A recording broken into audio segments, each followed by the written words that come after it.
Bonjour, bienvenue dans cette vidéo et dans cet endroit magnifique, près de l'eau qui coule, auprès de la grotte des fées que j'aime beaucoup visiter régulièrement. Dans cette vidéo, je vais vous parler de qu'est-ce qu'on fait quand on a compris d'où venait notre problème de santé, notre douleur ou un problème récurrent dans notre vie qui est lié à un phénomène de somatisation.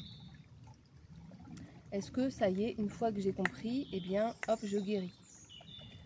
Alors ça peut se passer comme ça. Parfois ça peut se passer comme ça, mais pas automatiquement. Et de manière générale, c'est là qu'intervient une de nos capacités qui se réveille justement dans les moments de difficulté, dans les moments où on est vraiment mis en difficulté.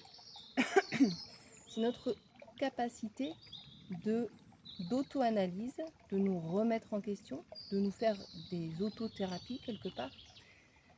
Et donc, comme le dit Howard Gardner dans les 8 types d'intelligence qu'il a décrites, eh bien, le type d'intelligence qui correspond à l'introspection, aux qualités donc intra-relationnelles. À me remettre en question, à comprendre et à ressentir, à pouvoir définir mes émotions. Et donc cela implique ma capacité à parfois prendre du recul par rapport aux situations, mais également par rapport aux gens. Donc accepter ces moments de retrait, de repli, de solitude, pour vraiment en tirer profit, en tirer parti, ne pas interpréter ces moments de solitude comme un échec, comme voilà, je suis seule, donc je suis en échec, mais vraiment tirer profit de ces moments-là pour se sentir mieux avec soi-même, et quand on revient avec les autres, on se sent mieux avec eux aussi, parce qu'on est au clair à l'intérieur de soi. On ne va pas décharger toutes nos émotions non traitées sur les gens, et on va être plus capable d'être empathique avec les gens aussi, parce on se sera donné de l'empathie à soi-même.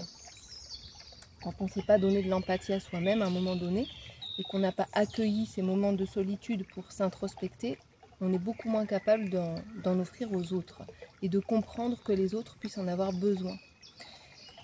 Donc voilà, savoir s'introspecter, savoir analyser un petit peu pourquoi, d'où vient la situation, quelle est l'origine de la situation qui m'a causé cette douleur, qui m'a causé ce problème. Évidemment, c'est souvent une conjonction de plusieurs circonstances. Il y a donc une situation, il y a une sensibilité particulière, une réaction de notre corps, de notre système émotionnel, de notre système énergétique, les mémoires qui se sont réveillées, donc des mémoires qui sont les nôtres, mais parfois aussi celles de l'intergénérationnel, donc de nos ancêtres, qui interviennent, qui font surface parfois dans nos vies à travers des réactions qu'on peut avoir ou des douleurs qu'on peut avoir et qu'on ne comprend pas forcément toujours. Donc parfois on peut réussir à faire une partie de ce chemin, de ce travail seul, et c'est essentiel à mon sens de réussir à entamer ce travail seul, et parfois on a besoin de se faire aider. Donc c'est important aussi d'être assez sensible et d'être assez à l'écoute de soi pour déceler le moment où tiens, là j'ai besoin de me faire aider, seul je ne vais pas y arriver. Ou en tout cas je crains de ne pas y arriver seul. Et surtout quand le problème est récurrent, au bout d'un moment, c'est important, je pense, de trouver la bonne personne avec les bonnes méthodes, bonne personne ressource qui va nous permettre de rebondir et d'aller à l'intérieur de nous-mêmes à travers le regard d'une autre personne qui a des outils pour pouvoir nous éclairer sur ce qui se passe à l'intérieur de nous. Voilà, donc ces moments-là sont vraiment essentiels, et c'est vrai que quand on dit les problèmes du corps c'est dans la tête, alors déjà ça ne suffit pas à régler le problème, on est d'accord, et puis évidemment que c'est toujours multifactoriel, il n'y a jamais une seule chose, un seul problème, un seul déclencheur, c'est toujours un déclencheur, une situation de vie qui va réveiller une sensibilité, des mémoires, un corps qui était peut-être déjà fragilisé, etc.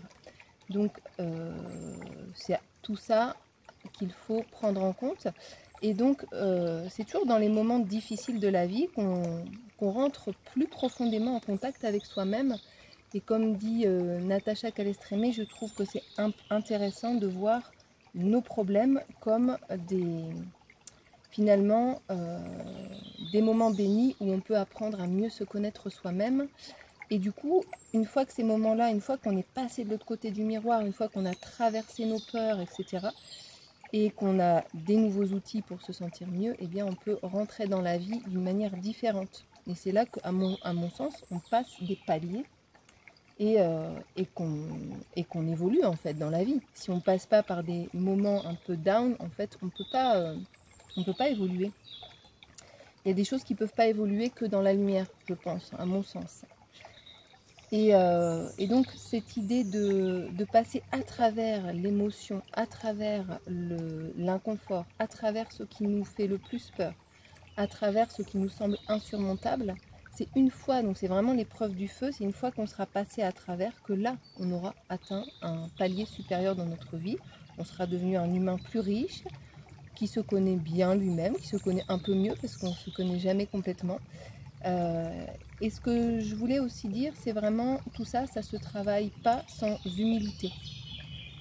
Et moi, si je fais un petit peu le parcours, mon parcours d'introspection, à partir de quand j'ai réussi à me remettre en question, c'est à partir du moment où j'ai accepté que voilà, là, tu voulais être dans le contrôle de ça. Ton objectif, c'était ça. Et tu as mis tellement d'énergie pour y arriver, tu pensais que rien ne pouvait t'empêcher d'atteindre ton objectif. Et en fait, il y a eu des choses qui ont fait que ça ne s'est pas passé comme tu le souhaitais.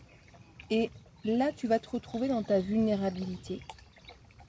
Tu vas être obligé à un moment donné pour accéder à de l'acceptation, pour pouvoir évoluer.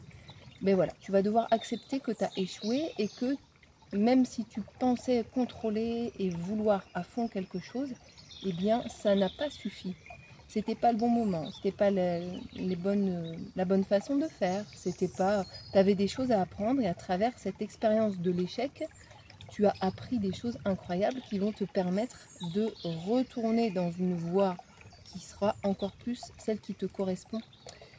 Et ça ne veut pas dire qu'il faut courir après les échecs dans la vie, mais je pense que c'est vraiment important de partir avec une philosophie de vie qui nous permet d'accueillir aussi l'échec. Ça ne veut pas dire ouais, bon, c'est bon, j'ai essayé une fois, je laisse tomber. C'est pas ça du tout. Il faut être persévérant, mais à un moment donné, quand on voit qu'on force et que c'est que dans la force et que ça ne vient pas, eh bien, il faut se remettre en question avant d'y retourner. Et donc ce passage-là, il demande une grande humilité.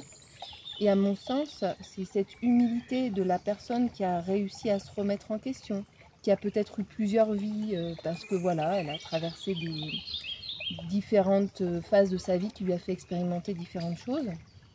C'est ça qui fait pour moi la qualité, la richesse d'un humain, c'est quand il peut vraiment voilà, avoir une expérience à donner, à transmettre. Et le fait d'avoir traversé plusieurs états, eh bien, ça nous amène vraiment une richesse intérieure qui se ressent en fait à l'extérieur. Et du coup, on a quelque chose à donner aux autres quand ils vont mal. Et pour moi, si on est un humain et qu'on n'a rien à donner aux gens autour de nous quand ils vont mal, ben c'est qu'on a tout loupé, quoi. C'est mon point de vue. Voilà, donc le fait de se dire, c'est une richesse aussi d'avoir été faible, d'avoir dû me remettre en question, d'avoir dû me transformer, d'avoir dû me réinventer. Et voilà, et quand c'est le moment de passer par là, parce que ça revient régulièrement dans la vie d'une manière différente, ben on peut y retourner en se disant ok, maintenant j'ai des outils pour affronter ça et j'ai l'acceptation et l'humilité. Ça ne veut pas dire que j'ai pas de persévérance, mais j'ai une persévérance où il y a aussi l'humilité et qui me permet de mieux me connaître et d'ajuster le tir, d'ajuster le trajet. Voilà, c'est ce que je voulais vous dire aujourd'hui. J'espère que cette vidéo vous aura été utile. N'hésitez pas à la commenter, à la liker, à la partager pour soutenir ma chaîne. Merci à vous. Au revoir.